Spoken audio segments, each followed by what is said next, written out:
KKHT wants you to meet three of the classiest guys in real estate. I am Chris Kelso, the maestro of mortgage. I am Rob Cook, the godfather of real estate. And I'm Joe Orsack, the king of credit swing. And together, we're the Real Estate Rat Pack. Much like us, real estate right now is smoking hot. So whether it's buying, selling, or owning, you need to check out the Real Estate Rat Pack. They're here to take your calls and answer your questions live. Call now, 1-800-808-5548. And now, the Real Estate Rat Pack. Yeah.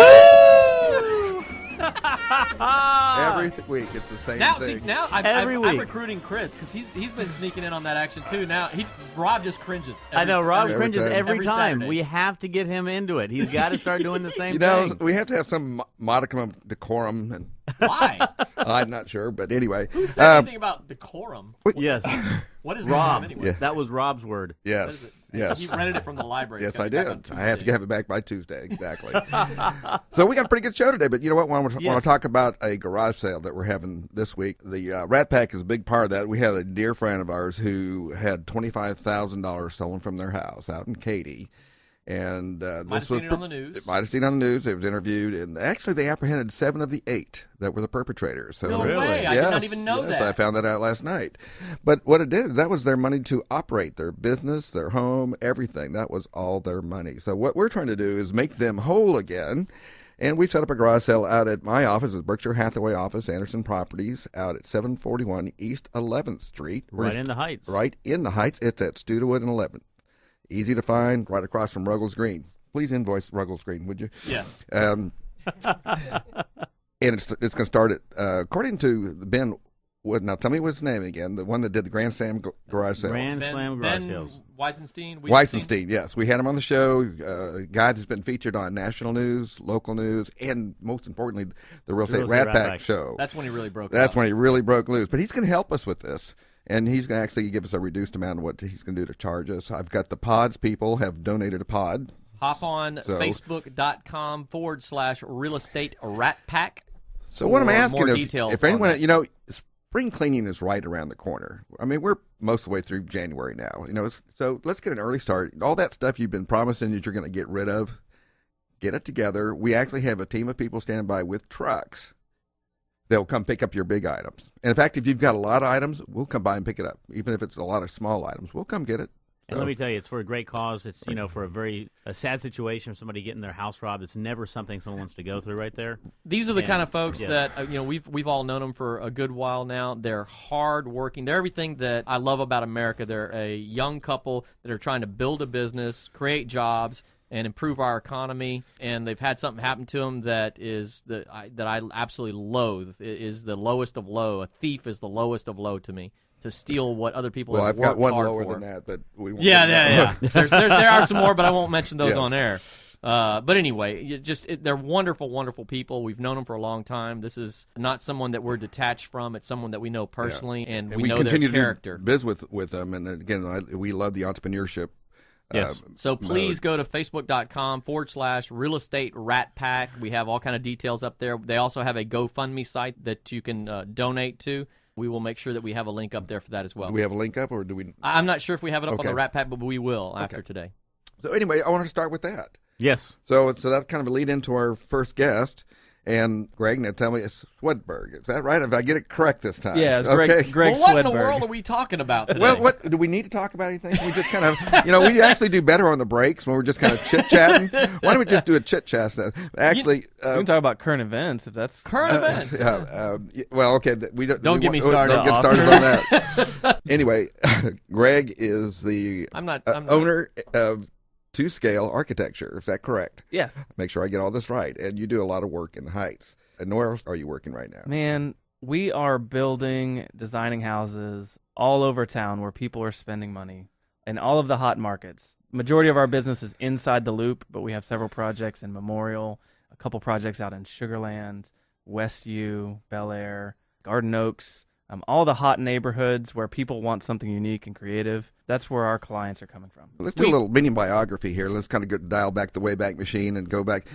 What got you interested in architecture, and where did it start? Wow, the short version is when I was a little kid, I believe I was in third grade, I figured out that architecture was the thing for me. And all of my old friends from the way back machine actually kind of despised me because I decided I wanted to be an architect and never wavered. The fireman and astronaut thing never happened. So I'm living the dream. Excellent. For our listeners' benefit, the subject today that we want to talk about, and they might have already started cluing in with an architect on the show here, but we're talking about what's involved when you want to build your own home. And we've got some serious expertise here today on that front. Decorators, architects, custom home builders. So any of you guys out there that have questions in that decorators would line. probably be an offense. It's designer. Designer. Oh, my gosh. Slap me. Yes. That's why she was giving me the evil eye over here. It's not a decorator, to be clear, because I've got red hair. already been through this. She's got red hair, and I've heard those people can be fiery, so I better watch out. And you're sitting right next to I her. know. I'm within arm's length. Be warned. His shoulder kind of flinched there for a second. Anyhow, so that's what we're going to talk about today. Well, that's good. So, and as we're all what? Huh? Architect. Tangent. We Shiny metal object. Yes, Shiny. squirrel. 800-808-5548 if you want to talk about designing your own home. We've got all kind of expertise to cover that today. So there's the subject. So often the first thing that people do is say, well, I want to design a home. They're going to come to you. How do you start that process with them?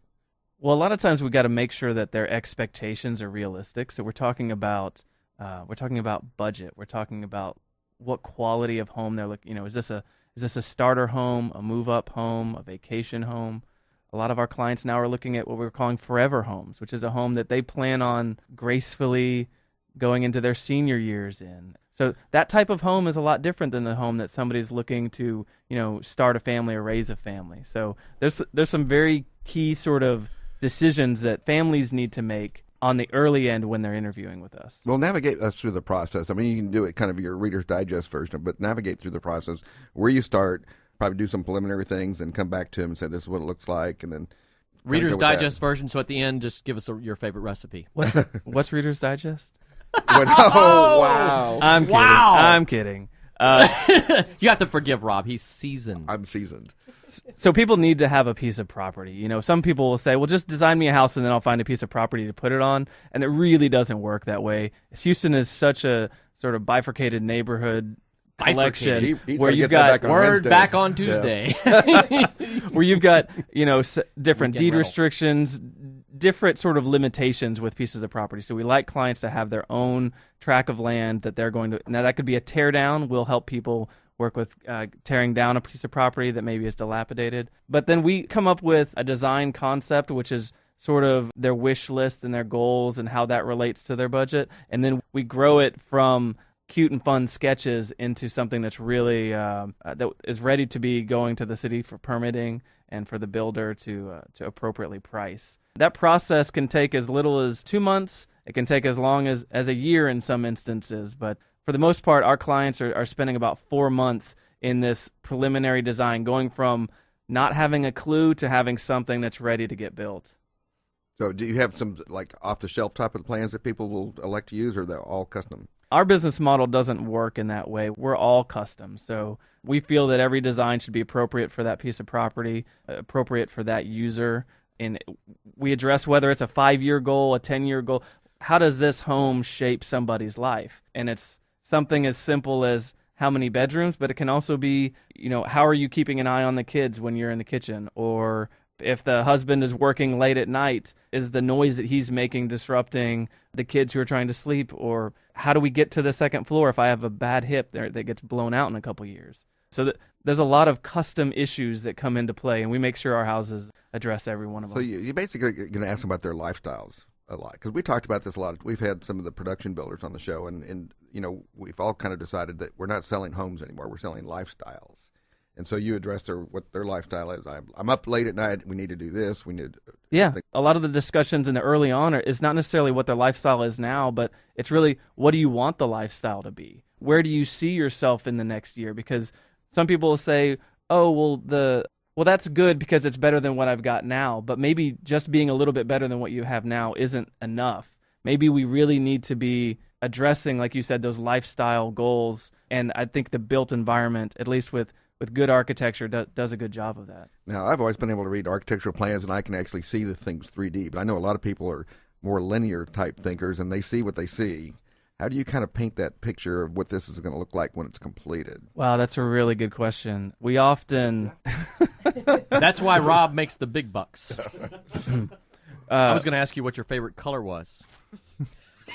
I'm an architect, so of course I'm an architect. Of course, it's black, right? I actually don't think I'm wearing any black today. I'm out of uniform. I've always sort of hung my hat on my ability to sketch, and I think a lot of my non-visual clients respond well to perspective sketches, to the little doodles that express design in a tangible way earlier than when we actually have something that's concrete. And at what point can you actually kind of put a number to what they're building? That's probably one of the first questions they're going to. How much is it going to cost me? Yeah, that's true. Well, because of our experience, we're able to have the discussions about what kind of amenities you want. You know, are you a Vic and Anthony's type of taste, or are you a Wendy's McDonald's type budget, of taste? Yeah, or whatever your flavor is. What is it? Do you have like a typical price point that kind of you see where it's below this point? It's not. It doesn't make I shouldn't say it doesn't make sense to have an architect, but do you see a typical price point that people come in at where they start employing your services? That's a great question. If there are clients, yeah, well, you wrote that one down. You for get me, a gold. so. You get a gold star. If there are clients that are looking to build a house, the construction budget is about $300,000 or up. Okay. There's usually enough money in the kitty to hire an architect. I promise you, my wife is taking notes. I'll back up to hire, not necessarily to hire an architect, but to hire us. Let's say. Well, you don't understand. We have a running joke about Joe and Kim is always at home listening, and we always work on Joe on the air to get him to buy her a new house. So we always try to work it in somewhere. I initiated that one because they work it in every Saturday, no matter what. So. Well, we also do a lot of large-scale remodels. I wouldn't necessarily say the $300,000 benchmark applies for remodels. We do things in the $100,000 and $200,000 work. So it's more than just switching some cabinets or adding some paint. But we're talking to clients in Garden Oaks and Oak Forest. You're seeing a lot of strong remodel work in those neighborhoods where we're adding floors or adding rooms or reconfiguring spaces. And so we're seeing a lot of budget-savvy clients making some good design decisions, fixing up some 40s and 50s houses around the city, which I appreciate. Very cool. This is what you call dead air. Question, so. Well, one thing I'm going to tell you, I'm looking on your website. Obviously, you've got 2 scale ARCH, Art for Architects, I would imagine. Great website, a lot of neat designs you've done around the area, and more importantly is I was reading that you are a Houston native.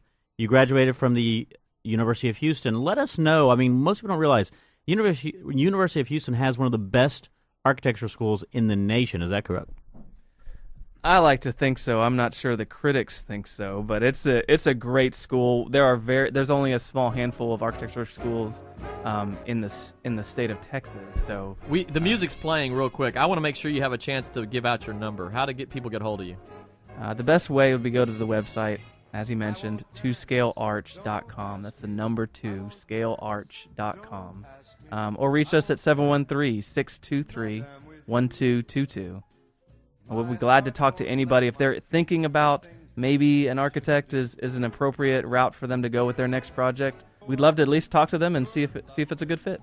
Outstanding. Well, stick around because we're going to have an open session at the last break, so we want to make sure we have the time to ask you some more questions. We'll be right back. Awesome. Thank you. Like an ocean wave that's bumped on the shore.